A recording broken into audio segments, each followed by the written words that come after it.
America is drowning in debt, not just a little bit, but a mind-bending $37 trillion of it. That number is growing by about $1 trillion every 8 to 10 months. It's a figure so immense it's larger than our entire economy for a year. The interest payments alone are now costing taxpayers over $1 trillion annually. That's not money that just vanishes, it's paid out to people and institutions, including American citizens who hold our bonds, but it's still over $1 trillion a year that can't be used for anything else. Now, if the solution wasn't the usual talk of cutting spending or raising taxes, what if Donald Trump has a radical plan to tackle this crisis using gold and cryptocurrency? It's a proposal sending shockwaves through the financial world. Let's break this down and the numbers to see if this is a stroke of genius or a desperate gamble that could crash the entire global economy. So to really get what's being proposed, you have to grasp the sheer scale of the problem. The number $37 trillion is almost impossible to wrap your head around. So let's put it into a perspective. If you spent $1 million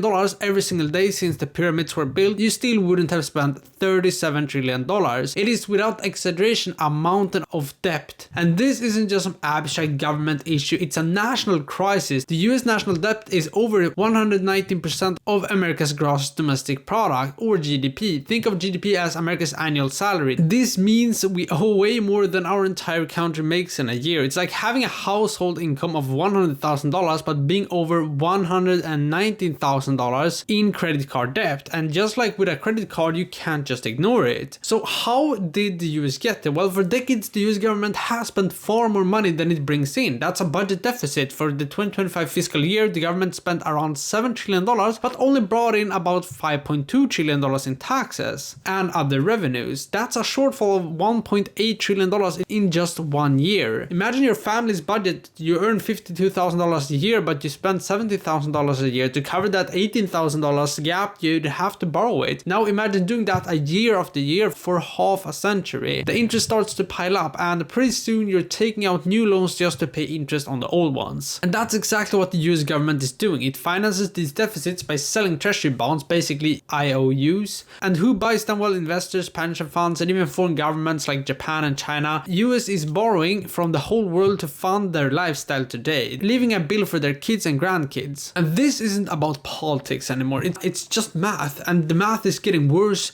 on a path that is totally unsustainable. It's easy to hear these numbers like $37 trillion and just tune out. It sounds like a problem for economists in DC, but this debt crisis is already hitting your wallet, your savings, and your future in ways you might not realize. And this isn't some far-off threat, it's a clear and present danger to every single American. Let's break down the 3 hidden taxes you're already paying because of this. So first, there's inflation tax. When the government borrows trillions, it puts huge pressure on the financial system. One way to handle this is by having the Federal Reserve create more money to buy up government debt, a process they politely call quantitative easing. But when you flood the system with money, the value of each dollar you hold goes down. That's inflation, right? The groceries that cost you $100 last year now cost you $105. Your salary might be the same, but it buys you less. This is a deliberate, if indirect, way for the government to devalue its own debt. They get to pay back old loans with cheaper dollars, and you're the one paying the price every time you go to the store. Second, there's the interest rate trap. The interest rate on national debt is now one of the biggest expenses in the federal budget. They're spending over $1 trillion a year just on interest, more than they spend on national defense. Think about that. That's $1 trillion that can't fix roads, fund schools, or lower your taxes. It's money that builds nothing. And here's the trap with all this. As interest rates rise, the cost of that debt explodes. This forces the government to borrow even more just to pay interest, which creates more debt and higher interest payments. Economists call this a debt spiral, and it's a nightmare to escape.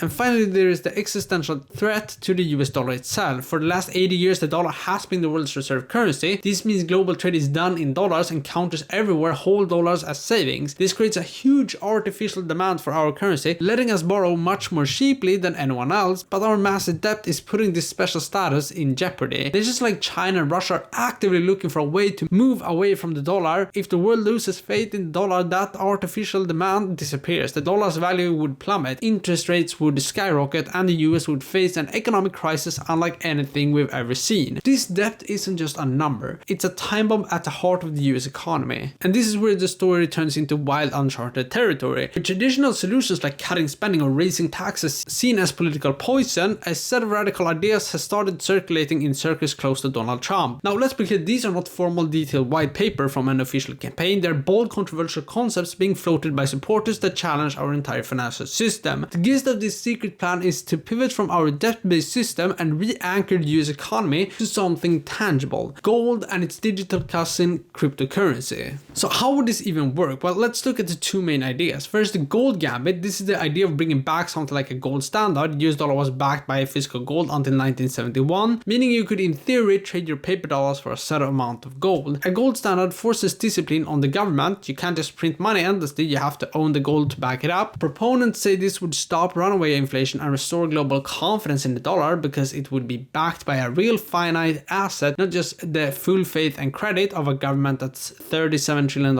in debt. The second part is the crypto fix. This is where the things get really futuristic. The core idea is for the United States to officially embrace cryptocurrencies, especially Bitcoin. One theory is that the treasury could hold Bitcoin in its reserve just like it holds gold now, and even wilder ideas creating government-regulated crypto bonds. Imagine the government issuing new debt not as treasury bonds but as a digital token on a blockchain. These bit bonds could be backed by the government's Bitcoin reserve or even pay interest in Bitcoin. The theory is that this would modernize our debt system, make it more transparent, and pull in a new class of global investors from the crypto world. It's a way to hedge America's bets if the dollar system falters. The US could pivot to a new financial world it helps create. This is a plan so audacious it could either save the American economy or send it off a cliff. We're getting into the pros and cons right after this, but if you're getting value from this breakdown, hit that like button and subscribe. We unpack complex financial news like this every day, every week, and you won't want to miss what's coming up next. Okay, so we've laid out the problem and the radical ideas on the table. Now it's time to ask the big questions. Is any of this actually possible? Is this a genuine move or pure economic fantasy? This is where we have to be brutally honest and look at the numbers. So let's start with gold. A disciplined gold-backed currency sounds great, right? But there's a huge problem. The math is a disaster. The United States holds about 8,133 metric tons of gold in its reserves. At today's price, that's worth somewhere between $500 and $750 billion,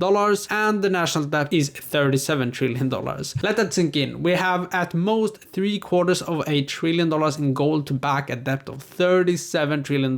It's like trying to pay off $1 million mortgage with your pocket change. To fully back our currency with the current gold supply, some economists estimate the price of gold would have to shoot up to over $60,000 an ounce. That would trigger unimaginable hyperinflation before it could ever be disciplined. Plus, a gold standard would tie the government's hands in an emergency. You couldn't respond to a pandemic or a recession by adjusting the money supply. You'd be in a golden straitjacket, forced to watch the economy burn. For this reason, almost all mainstream economists agree that the return to the gold standard is not just a bad idea, but a potential catastrophic one. So what about the crypto plan? The number one problem is volatility. Bitcoin's price can swing wildly, sometimes 20% or more in a matter of days. Can you imagine the US Treasury balance sheet swinging by trillions of dollars from one week to the next? It would unleash global chaos on global markets. No stable government can anchor its fiscal policy to such a speculative asset. And here's the most sobering reality. There's no evidence that Donald Trump or his campaign has a concrete, workable policy to do any of this. These are ideas floated by supporters and commentators. In fact, his actual records as president involved policies like tax cuts and spending increases that added trillions to the very debt we're talking about. The problem isn't the kind of money we use, the problem is structural. The government has made promises on social security, Medicare, and defense that it mathematically cannot afford. The Congressional Budget Office projects that the US debt will continue to explode for decades under the current laws, no matter who's in office. No amount of financial wizardry with gold or crypto can fix a fundamental spending problem. So where does this all leave us? Well, the US debt crisis is a slow-moving disaster. It's a mathematical certainty that will eventually come to a head. The radical idea of using gold and crypto and supposedly favored in Trump's circle are a direct response to the political establishment's total failure to solve its problems. They tap into a very real and justified fear that the system is broken. However, when you look past the hype and run the numbers, the plan falls apart. It's not a magic bullet. The US owns far too little gold and Bitcoin is far too volatile to be the foundation for the world's largest economy. These aren't serious solutions. They are symptoms of a desperate search for an easy way out of a problem that has no easy answers. This problem won't be the last time we hear about wild ideas to fix the debt. As the numbers get worse, the proposals will only get more extreme, but the hard truth is that the only real solution will involve painful political choices about spending and taxes that so far no one in Washington has had the courage to make. What do you think? Is this gold and crypto plan a brilliant glimpse into the future or just a dangerous fantasy? Is the real problem the money we use or the politicians to spend it? Let me know your thoughts in the comments below, and I'll see you guys in the next video. Thanks for watching.